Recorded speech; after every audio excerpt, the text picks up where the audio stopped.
This is episode 122 of the Rio Grande Foundation's Tipping Point, New Mexico podcast. I'm Paul Gessing. And I'm Wally Drangmeister. I'm president of the Rio Grande Foundation, New Mexico's free market think tank. This week we have a lot to talk about. Wally, as usual, of course, issue coming up at Bernalillo County Commission on Tuesday night. We'll talk about that briefly, although we talked about it in more detail on last week's interview podcast. So folks want to know about the open letter, and you've seen it all, hopefully, in the Albuquerque Journal as well. We've had numerous folks weighing in, mostly including the editorial board of the Albuquerque Journal, to weigh in to address the mandatory leave issue. That is coming up Tuesday evening, August the 20th at Bernalillo County Commission. Folks, you can get signed up online at the Bernalillo County Commission's website.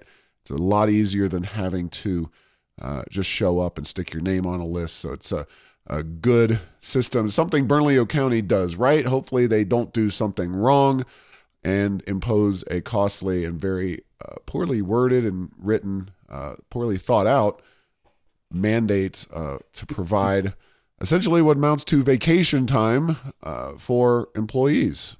But other than those factors, it's a real good idea, it's a Paul. great idea, exactly. Yes, sir. So this week, though, we wanted to lead off with, the media. You gotta love them, and the Journal is better than most. But they had an article on the front page above the fold. This was the big article on its day, Wednesday, August the 14th, with the headline, "We are addicting a new generation," and it is an article about vaping. Now, folks, Rio Grande Foundation, our interview this week is about nuclear power. We are not scientists. We are public policy analysts and researchers.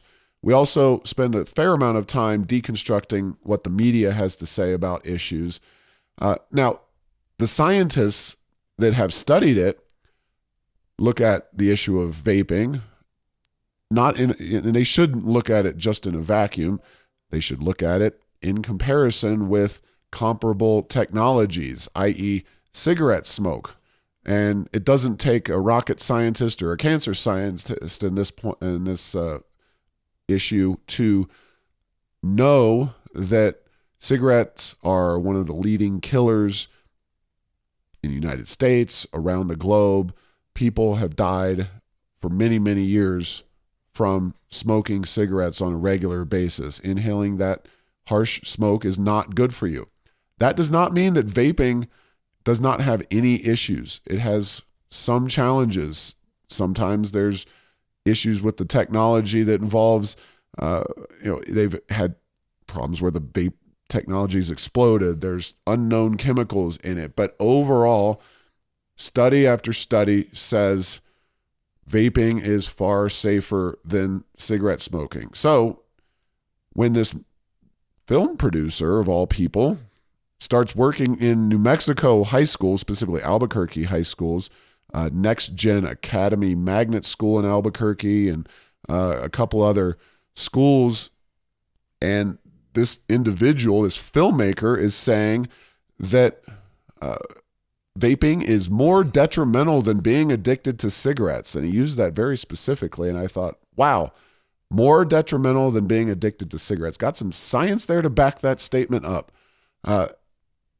It just baffles me. And this is one of those issues where, sometimes we look like mean and nasty folks because we want to not have government doing a lot of things, providing services. And so the left will say, well, nobody will do X, Y, and Z if the free market is relied upon instead of a government program. Well, in this issue, we are on the side of health, which is vaping being better than cigarettes. Maybe not as good as nothing, but definitely better than cigarettes.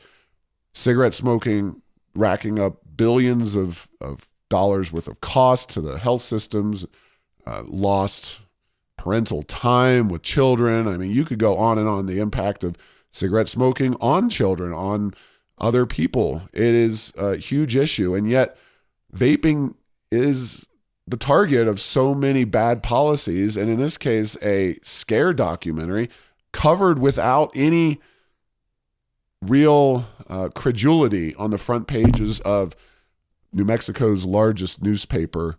It's very frustrating because the media should be more honest. If Rio Grande Foundation was making movies and the reporter for the Journal, Adrian Gomez in this case, said taxes worse than death, there would be someone there from Voices for Children or some other leftist organization saying guessing is crazy. He is saying things that aren't entirely backed up by science. But on this issue, vaping is worse than being addicted to cigarettes. It's just taken without any grain of salt, Wally. Don't you wish you could get that kind of unvarnished publicity on the front page of the Albuquerque Journal? No, it's great. And Paul, let me ask you a question. What if you were to just say vaping is bad? That is his conclusion. Don't view vaping as a safe way to go. If you're not going to smoke, vaping's not good. I think I could be supportive of that.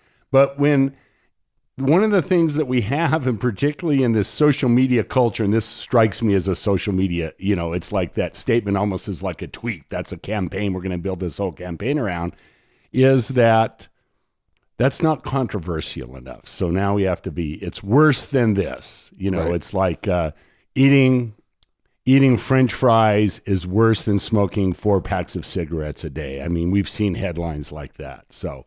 And that's where I would like to go. To say vaping is bad, I'm not going to even go there, because bad relative to what? Like eating French fries is bad. Well, if you're marooned on a desert island, eating French fries is better than the alternative, which is death. As part of a healthy diet. Yeah. If all you eat is French fries, that could probably be considered a bad thing. But on the blog posting on Heirs of Enchantment, in which I wrote up this article, I think it's worth going through briefly. Cancer Research UK did a study on vaping, and they go through 5 different points. 1, e-cigarettes, aka vaping, contain nicotine, but not cancer-causing tobacco. 2, nicotine is addictive. So yes, if you start vaping, you may wind up addicted to nicotine, but does not cause cancer. 3, tobacco is the biggest cause of preventable death in the UK and the United States. 4, passively breathing vapor from e-cigarettes is unlikely to be harmful. 5, growing evidence shows e-cigarettes are helping people to stop smoking. So maybe, yeah, if your alternative is to do nothing and just breathe normal air, yes, vaping is not as good as that activity. But if the alternative is cigarettes, which I think it's fair to say that a lot more people who smoke or could smoke cigarettes are going to use vaping than people who use nothing starting vaping. It's not to say that none of them will, but yeah, this goes for coal power, natural gas, wind, solar, nuclear. Every form of electricity generation has its setbacks and pluses and minuses.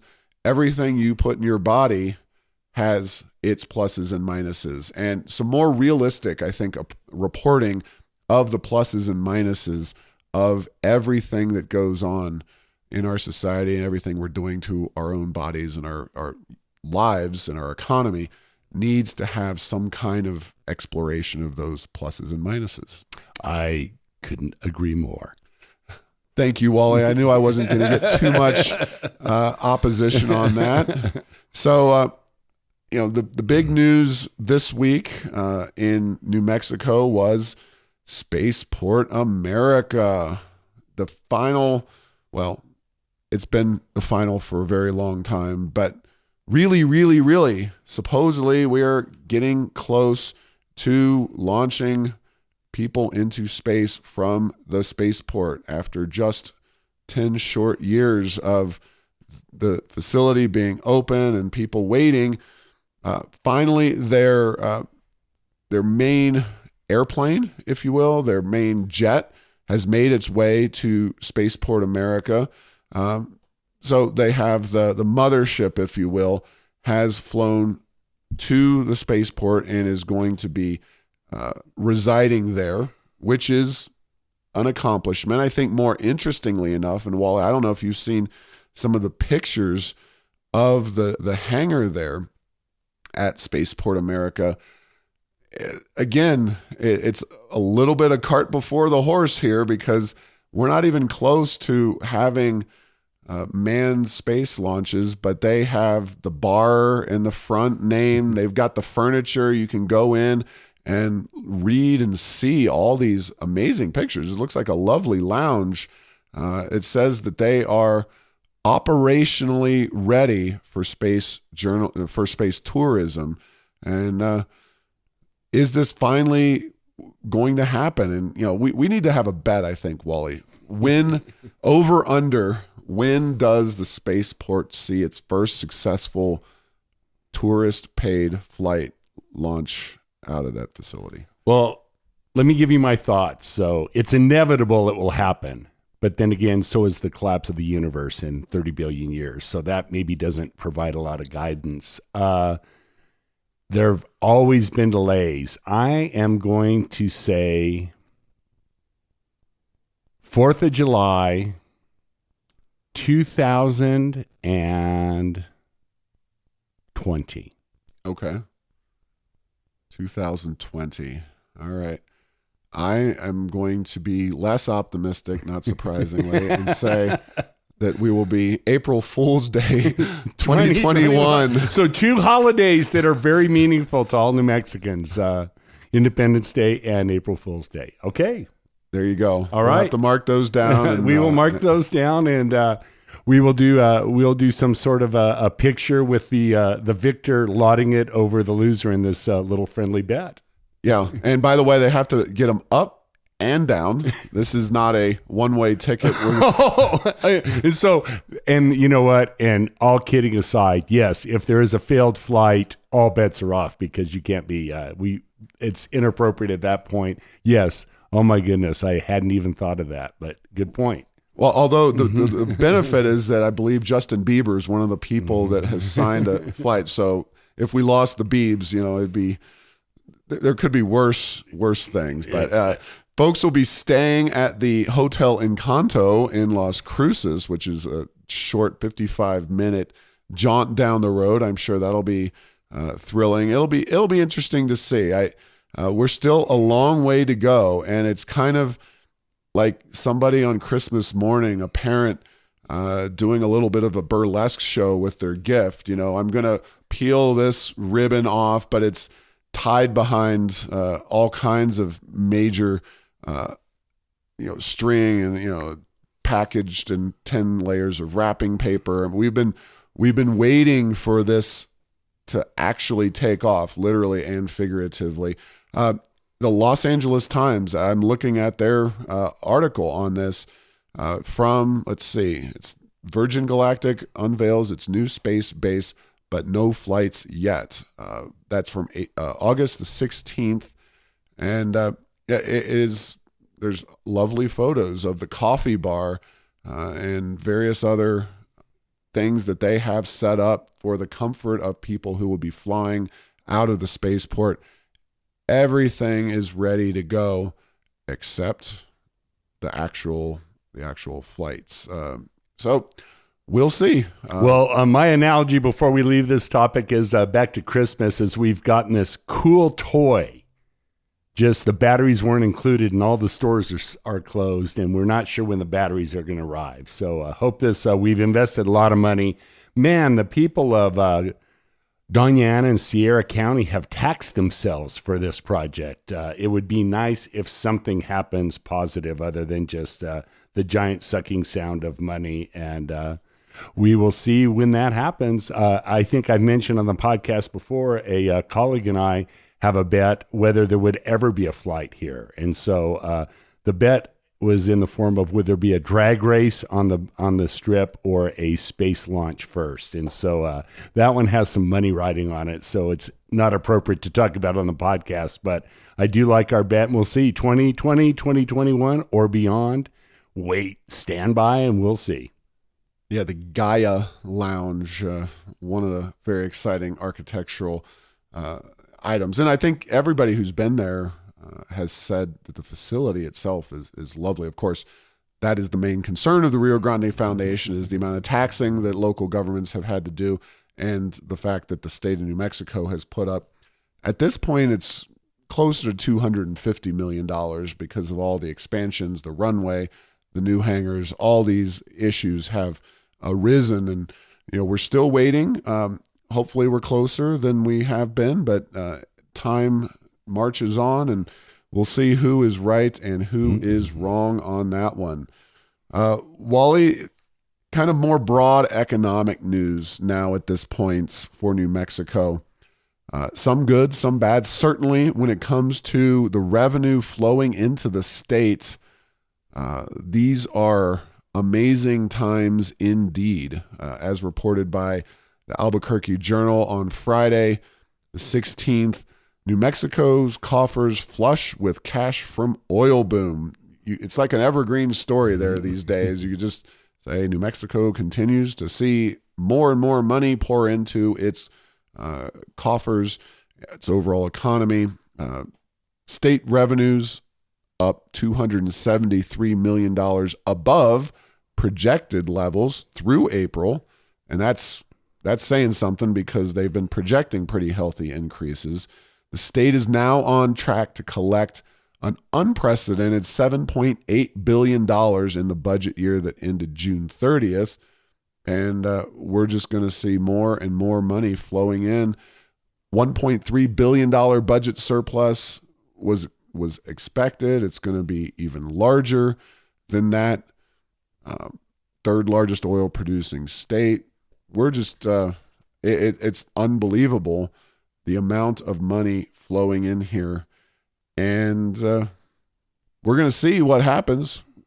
John Arthur Smith, Senator Smith on the Finance Committee has, to get stability, you've got to have recurring spending. Okay, that's great. But oil and gas, oil out of the Permian has grown to the point where, due to supply, and again, this is a supply-driven boom. It's not a price boom. When prices were at $120 a barrel several years ago, that was great, but it wasn't on a lot more production. Now we are just seeing much, much more production. So absent a price collapse, things are going to largely continue as they are. Wally, happy days are here again for New Mexico. Yes, they are. And, the whole concept of a windfall is very interesting to view it that way. And in the field of consumer economics, windfalls are sometimes not dealt with as carefully as money that people earn. And I fear for New Mexico that same sort of mentality can take hold. It's like, oh, this is found money. I found this $20 bill in the cushion on the couch after we had a party, so I can buy something I wouldn't buy with money that I had to earn. And we have big challenges in our state. Educational attainment is a challenge. Again, not always, we've talked many times, money-oriented. Boy, I would love to see some sort of reform of our heinous gross receipts tax. No discussion of that. But it is interesting, even things like maybe making some changes to the pension system with some funding that could come from this, getting things back in line. Some interesting discussions that would not be occurring were we 2 or 3 billion with a B dollars less flowing into the state than what's happening right now, almost entirely from the good fortunes of oil and gas in New Mexico. Yeah, and we're under no illusions at the Rio Grande Foundation that right to work or Davis-Bacon or even radical school choice. I would like to say that the new education secretary would be on board with that. And maybe we'll have somebody come in and talk about what they see from the new education secretary. But the Rio Grande Foundation, especially on this podcast, we talked last week with Lynn Gilroy about the need for pension reform, the opportunity for pension reform. The governor's put forth a proposal. We'd like to see a little bit more. The Journal had a nice editorial talking about pension reform. It really needs to come down to the government employees themselves and their amount of contributions to that system need to go up. But the money is there if we wanted to take on a real significant reform, not just pouring money into a system that is fundamentally flawed. The gross receipts tax is an obvious thing to go and do. And with all this money floating around, we could, should, maybe would see the case for tax cuts. Wally, I know we just saw tax increases in the last session. Yeah, so maybe our tax increases will be smaller because we have such a large surplus this time. We'll only need to raise taxes a little bit. You know, I would not hold my breath for that one. I've always liked to put in context the type of tax increase or decrease they're talking about in terms of the Alaska system, where at the end of the year, sometimes the citizens actually get a check. I think that maybe it's time for a tax rebate. If they say this is not recurring, let's just cut tax rates, or let's have every man, woman, and child, or your first $1,000 of state income taxes refunded, or something along those lines. If they don't have the wherewithal to do something a little more strategic. But I don't think in today's environment, I'm not hopeful of that one. I think it would be a fantastic thing to do. It'd be a fantastic idea, but we'll wait and see what happens on that. But I will not hold my breath on that one. Yeah, Alaska has done that for years, and Alaska's actually encountered some tough economic times due to, in part, falling oil production, but they've had that dividend in place for a very long time. And if you do travel to Alaska and you talk to people, I'll never forget, I was in Alaska a little over a year ago, and I was in a bike shop because I wanted to go riding my bike around Anchorage. And someone in a bike shop, if you want to find people who don't care much for the oil and gas industry, you generally are a pretty sure bet to find them in a bike shop, because it's kind of a alternative vehicle kind of group of folks, tend to be a lot of environmental types. This guy was up, though, on the oil and gas industry. He said, tourism's great, but Alaska really needs the oil prices and oil production to turn around in order to get this state's economy moving forward. And I thought, wow, that is not a conversation you find yourself having with many guys working in bike shops. So definitely pursuing that kind of rebate would be a nice way to offer New Mexicans some additional help, given the still, growth of government and the fact that the government is taking more out of your paycheck in a way of taxes. Not only that, but they're taxing internet sales, and that's going to go up. The city of Albuquerque has been taxing us more. Gross receipts tax rates have gone up around the state. So, and to be fair, we are not seeing the kinds of growth in terms of jobs. So money flowing into government coffers is one thing. Jobs being created and people finding work is a different thing entirely. So we've been updating you with data from the Bureau of Labor Statistics, federal agency. They do job growth by metro area. So this isn't just the city, say, of Santa Fe. It's the metro region around Santa Fe, or for the other cities under discussion. But June 2018 to June 2019, Utah's average for all of its metros was 3%. Arizona's was 2.8% growth, job growth percentage. Texas, 2.5%. Colorado, 2% growth. And some of these places have been growing so fast that they're trying to grow off of already very, very high numbers. In particular, Colorado's seen amazing growth over the last decade. New Mexico has not seen such growth. In fact, you could argue that 2008 to 2018 was much of a lost decade here in New Mexico. Albuquerque did grow over the June 2018 to June 2019 period by 1.2%. Las Cruces just 1.1%. Farmington did eke out some growth despite their economic headwinds at 0.2%. But I don't know what happened in Santa Fe Metro, 1.2% decline. over the year from June 2018 to June 2019.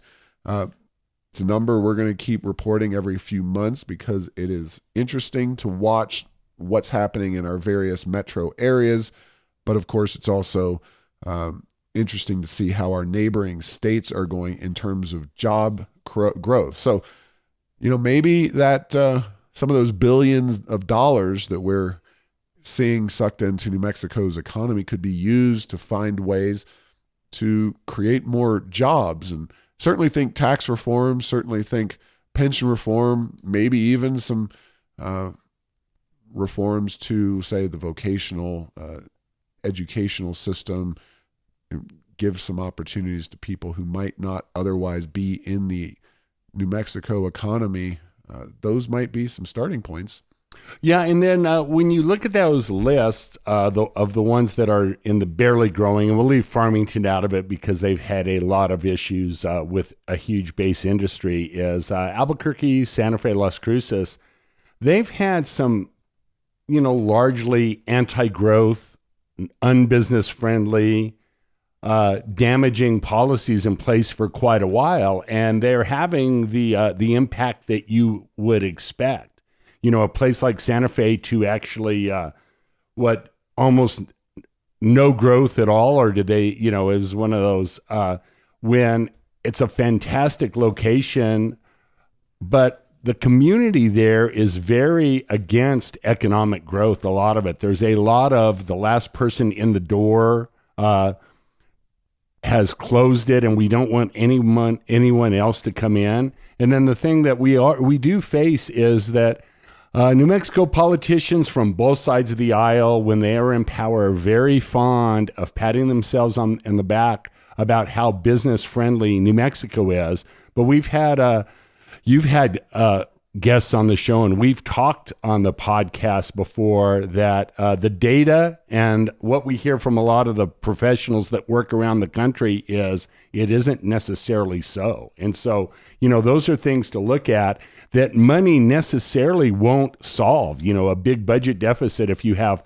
an anti-growth agenda, an anti-business agenda, particularly at the local level, as you talked at the top of the podcast, things like Bernalillo County passing this inane sick leave bill, these things have their impact, and they have a cumulative impact. And I think we're really seeing that here in New Mexico. Yeah. Now, on the flip side, some data from the New Mexico Economic Development Department. I found this on their Twitter feed. It says overall, New Mexico's 9th in the United States for private sector job growth. And that is the kind of growth you want. You want private sector jobs, not a bunch of new government jobs. That's 18,700 year over year. Says that those jobs are concentrated in construction, plus 8.9%, and mining plus 8.8%.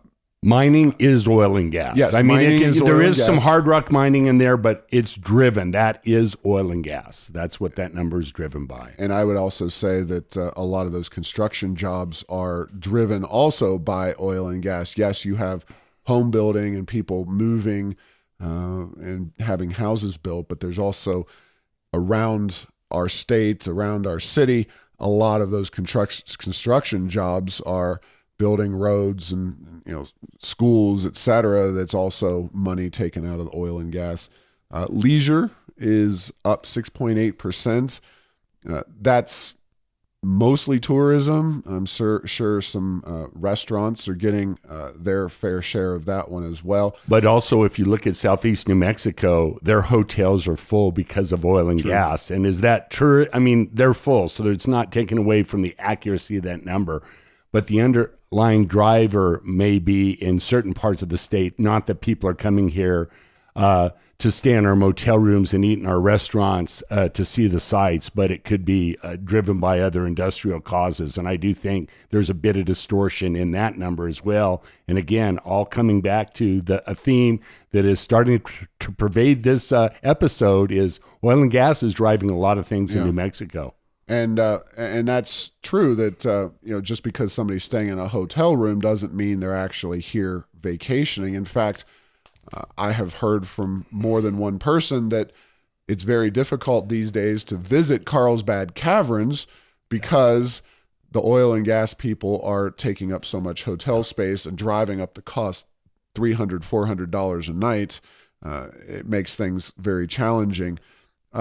You've got other professional services, 3.5%, so decent. Financial, 3.2%. The interesting one is manufacturing, 1.5% growth. So with all those big numbers, all those good numbers, New Mexico's manufacturing sector still struggling. I guess any job growth, given the level of automation these days in manufacturing, is probably a good thing. But definitely the employment numbers in manufacturing in New Mexico, and I'd have to check them for the entire country. But I know productivity broadly around the nation has grown tremendously in manufacturing, but the number of people working in manufacturing has not grown very much over the years, largely, I think, due to automation and the lack of desire to hire a lot of new people to do what are often pretty repetitive tasks at a manufacturing facility. Yeah, good point. So we've got one additional topic, which is pretty straightforward.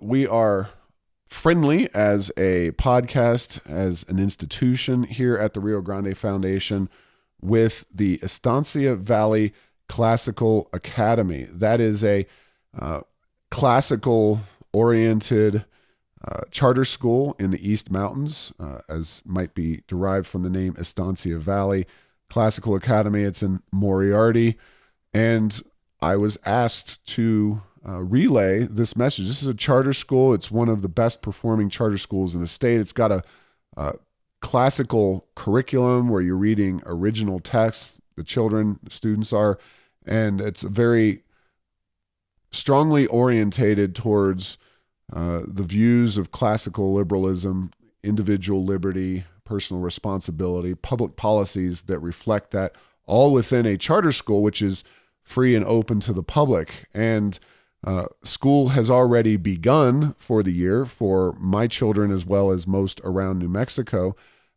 And they have spots available at many levels in their classes. And because we like Estancia Valley Classical Academy and what they do out there, I would encourage you, if you have children who can get to the East Mountains, Moriarty area, and you think that is a good educational opportunity for your kids, give them a call, 505-431-3822 for more information to find out what grade levels and what spots are available. But yeah, my kids would definitely go there if we didn't live on the west side of Albuquerque, and that would be a magnificent commute out to Moriarty every day for those kids. But it is a great school. I've personally given a keynote address at a fundraiser they had there, and they've had a lot of great events and people come in to speak, and it's one of those things that gives you optimism here in New Mexico, things that they're doing it right at Estancia Valley Classical Academy. Wally, well, that is where we're going to leave things here on this week's podcast. Thanks for listening to the podcast. Make sure to get the latest episode of Tipping Point New Mexico by subscribing at Apple Podcasts, Stitcher, and Spotify. You can post or comment on this and other episodes on Facebook and Twitter, and tell Google Home to play Tipping Point New Mexico. Thanks to Path 3 Marketing for producing this show.